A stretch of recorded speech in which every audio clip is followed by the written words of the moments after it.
Mesdames, mademoiselles, messieurs, bienvenue à Metro News. Voici les principaux titres qui seront développés aujourd'hui. Lors de son intervention au 9e sommet des Amériques, le Premier ministre Ariel Henry a dressé un tableau sombre de la situation qui prévaut actuellement dans le pays. Les signataires du protocole d'entente nationale PEN maintiennent leur mot d'ordre de mobilisation dans les rues. Maître Newton Saint-Just émet des doutes concernant les chances d'aboutissement de l'enquête sur l'assassinat du président Jovenel Moïse.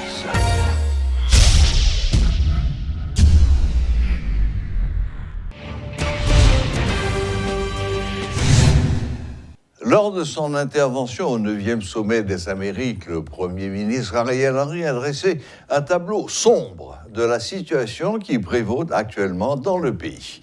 Selon lui, la démocratie a reculé, voire s'est effondrée en Haïti.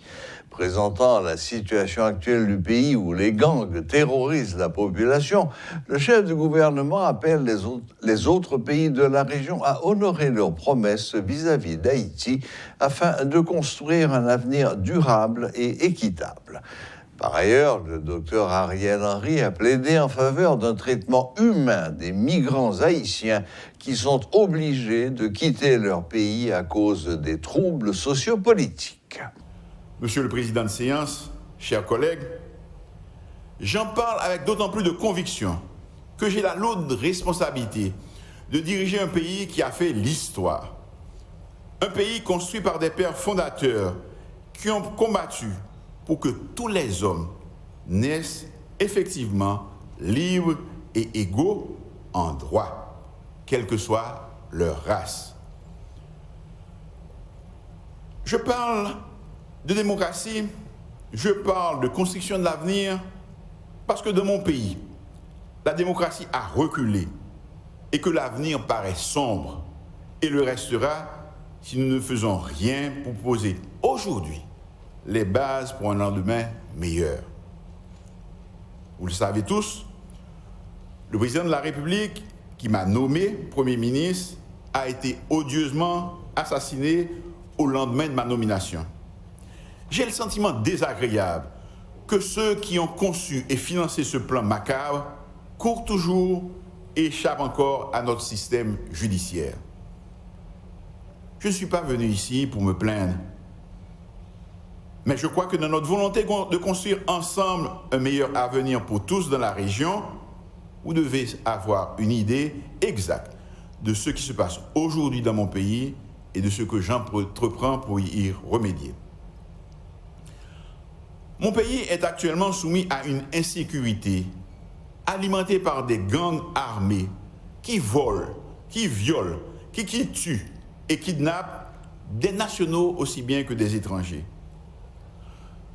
Par leurs actions criminelles, ils sont parvenus à empêcher la libre circulation des personnes et des biens. La péninsule sud, victime du tremblement de terre du 14 août 2021, est pratiquement coupée du reste du pays. Nos institutions démocratiques se sont effondrées.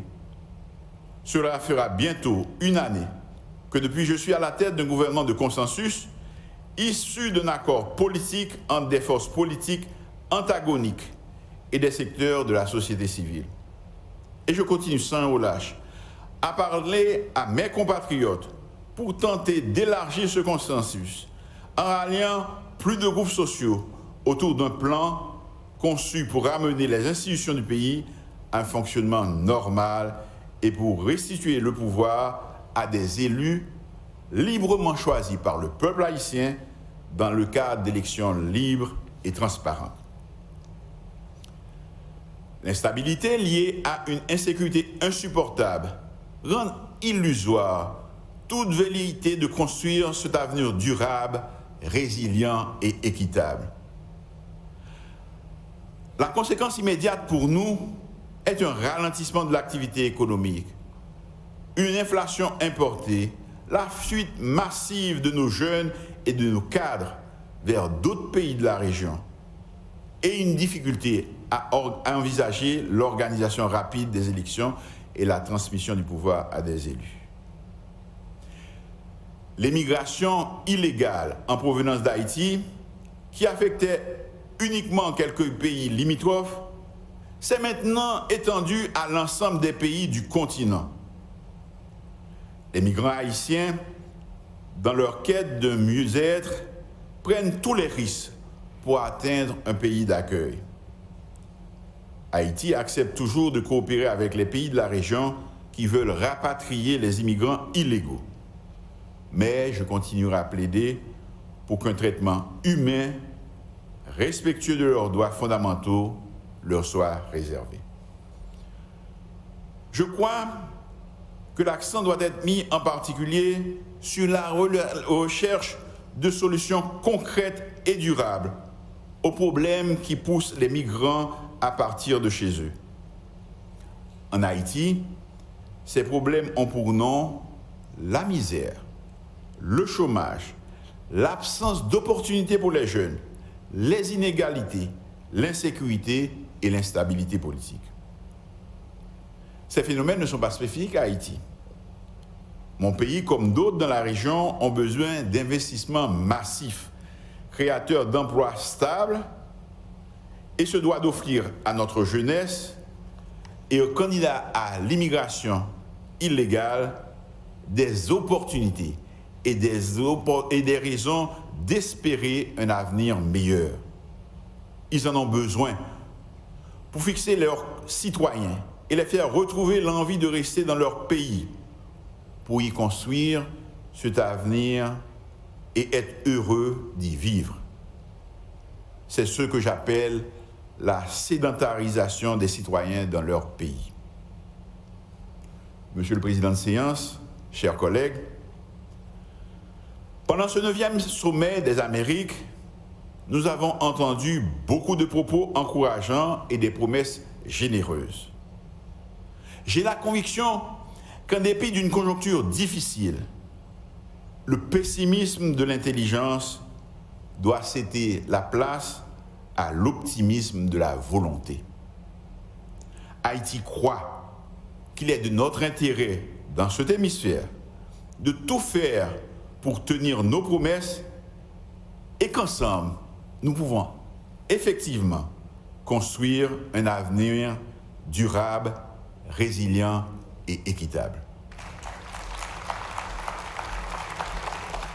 Les signataires du protocole d'entente nationale, PEN, maintiennent leur mot d'ordre de mobilisation dans les rues. Après l'Artibonite, les responsables de cet accord annoncent une série de mouvements dans plusieurs départements du pays en vue d'exiger le départ du Premier ministre Ariel Henry et la mise en place d'un pouvoir bicéphale. Manifestation ça yo, yon nan point que peine nan, eh bien, li attaché avec elle, c'est que peuple là pas qu'arrêter dans situation insécurité ça. Ça fait environ 1 an que le Grand Sud bloqué. Manifestation ça nous te fait en appel à solidarité avec Grand Sud là. 1 an. Ariel Henry pour gagner 1 an au pouvoir. Chaque jour la dit bientôt et pourtant chaque jour nous géographique gang là, il augmenté, territoire yo doublé. Et non seulement nous-mêmes nous dit nous expliquer plan dans peine nan, nous mettre pied dans terre fois ça pour nous dire que nous pas d'accord parce que nous équipement Foubin cap gérer nous ces questions comme intérêt personnel yo y a réglé. Jean-Ariel Henry a laissé prendre visibilité dans le sommet des Amériques sans pas régler rien pour pays. Dans le plan sécurité nous dit qu'il y a 3 étapes importantes. Première étape là, si le gouvernement a une volonté, l'État pour un décret d'urgence sécuritaire, un décret d'exception, pour renforcer les pouvoirs de la police et des commissaires du gouvernement. Grand pile commissaire gouvernement, que ce soit le commissaire Muscat de Miragouane, le commissaire Rich Bocaille, eux-mêmes, ils ont affronté Bandi. Mais nous-mêmes, nous avons dit qu'il faut un décret qui rend le pouvoir légal, qui augmente le pouvoir de la police et commissaire gouvernement. Là, dans une situation difficile, loi normale, pas qu'à résoudre. Donc, si le gouvernement développe même décret d'urgence sécuritaire qui va permettre que, justement, eh bien, commissaire policiers yo ont plus d'autorité et ont plus d'équipement tout à partir de budget. Deuxièmement, nous demandons derrière le commissaire Sayo pour que tout UDMO yo renforcé en unité anti-gang dans tout département qui accompagne le commissaire yo pour que yo fait travail yo et leur situation d'urgence à fin résoudre, renforcer également les structures de l'armée et de la police. Mais ça nous-mêmes nous dit, nous pas simplement faire manifestation pour dire changer, nous proposer, nous faire conférence sur eux, nous mettre pied à la terre jeudi et nous dire voici le plan, comment maintenant pour que nous changions ça. Et c'est peut-être ça, peuple haïtien, notre bataille. C'est peut-être ça, peuple haïtien, nous dit que jeudi c'est pas question de parti politique, le peuple n'a pas qu'à être comme ça. Chaque jour, on attend 10 à 20 kidnappings. Chaque jour, on attend des gangs envahir un territoire. Chaque jour, il y a affronté nous et autorités, eh bien, pas grand rien à régler, pas aucune volonté pour résoudre la question ça. Parce que non seulement, eh bien, yo, non, et Gog Magog avec bandits, ça fait nourrir les bandits d'État, mais yo même tout, yo lagué quoi yo, n'a peur, yo pas de courage, parce que yo même, là pour aller dans le sud, il a essayé de passer en lait, même gens à tout le monde. Les bons côtés qui pas bon, ils n'ont pas pris disposition pour retirer le marron, mais les comme là dans le budget, ils connaissent plus changer dans le dollar. Donc, nous dit, situation ça en peine, nous ne pouvons pas accepter, et c'est peut-être ça. Après Gonaïve, ce sera Inch. Maître Newton Saint-Just émet des doutes concernant les chances d'aboutissement de l'enquête sur l'assassinat du président Jovenel Moïse. Il croit que les auteurs intellectuels de ce crime manipulent la justice haïtienne. Par ailleurs, il s'est montré dubitatif à propos des enquêtes ouvertes en République dominicaine et aux États-Unis. L'enquête en Haïti est au point mort. L'assassinat de Jovenel Moïse a été un complot des plus hautes autorités de l'État et de la société. Les auteurs intellectuels courent encore les rues. Eh bien, on va toujours assister à des manœuvres réussies pour boycotter l'enquête. Et la meilleure manière de boycotter une enquête criminelle, c'est de faire passer du temps, de jouer sur le temps. Parce que le temps est l'ennemi des preuves en matière d'enquête criminelle. Il est de l'intérêt de plus d'un que le dossier reste là au point mort, parce que si le dossier marche, si l'enquête bouge et si l'enquête prend la direction qu'elle doit prendre, eh bien cela va mettre à mal plus d'un. Donc c'est clair que l'enquête est au point mort. Lorsqu'on pense également à la présence active des auteurs intellectuels du crime, mais qui fonctionnent dans l'ombre, qui se tapissent dans l'ombre de l'impunité avec de grands moyens. Donc un juge désireux de faire éclater la vérité dans ce dossier et va assurément avoir des problèmes. Donc, il faut penser à la sécurité du juge,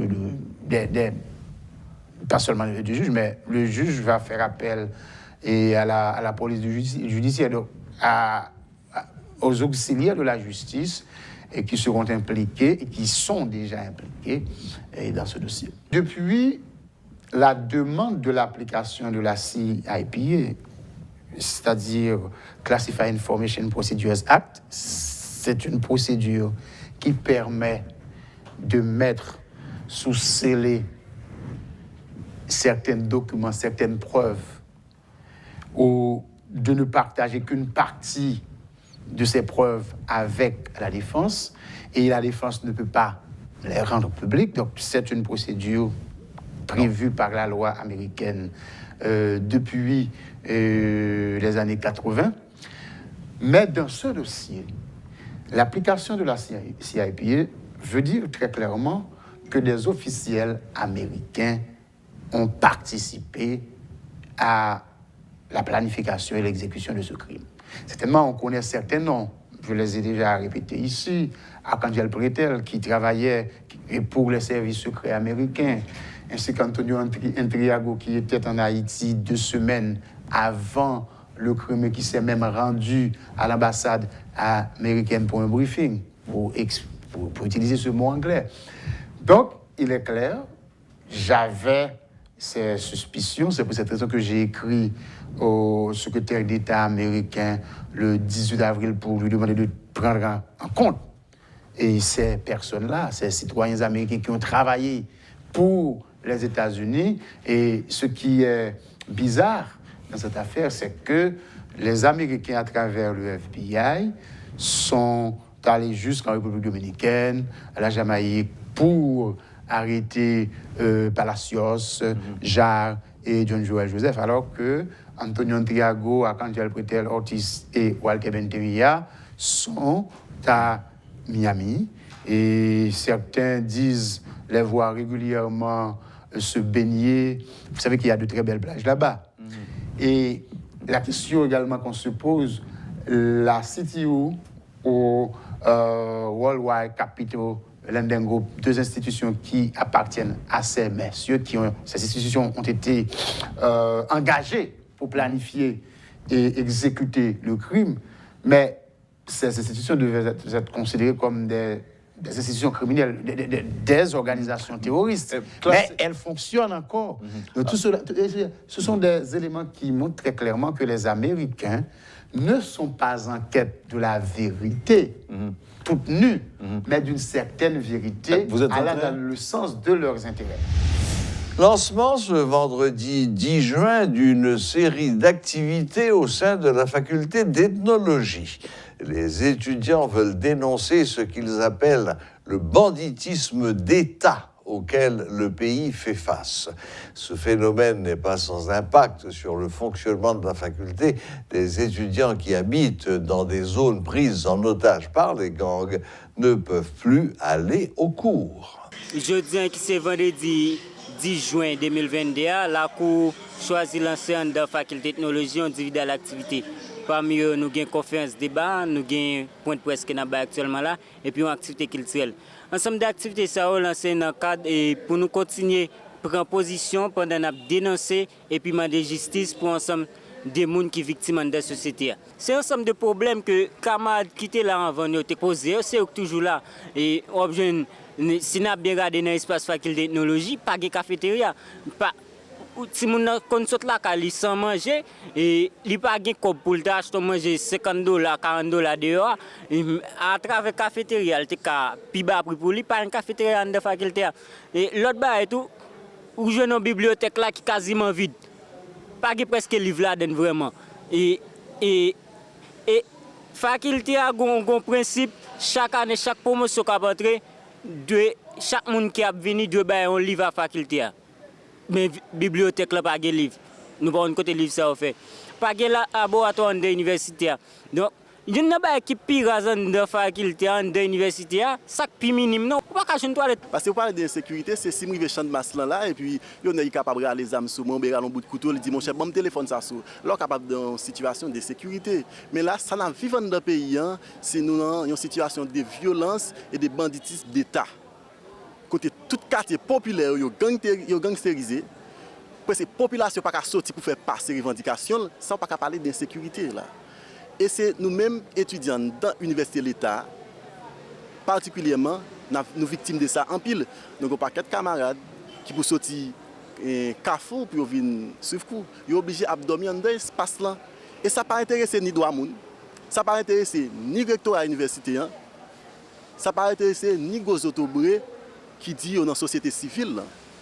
Et ça fait c'est extrêmement important nous-mêmes, qui étudiants, qui fait partie de l'organisation progressiste, la cour, dans la faculté ethnologie, pour nous non seulement poser problème ça, et puis expliquer à la société que pas rien qui dépend de ça qu'a fait dans la société. D'ailleurs, nous connaissons très bien l'université, c'est un projet de société lié. Ça qu'a vivre dans la société aujourd'hui, c'est ça qu'a produit dans l'université. Autrement dit, Matissan, Bel Croix des Bouquets, c'est pour logement, rectorat universitaire, c'est pour logement, la bourgeoisie haïtienne. Voilà, la boucle est bouclée. Merci de nous rester fidèles. Très bon week-end à toutes et à tous et à la prochaine, même heure, même chaîne.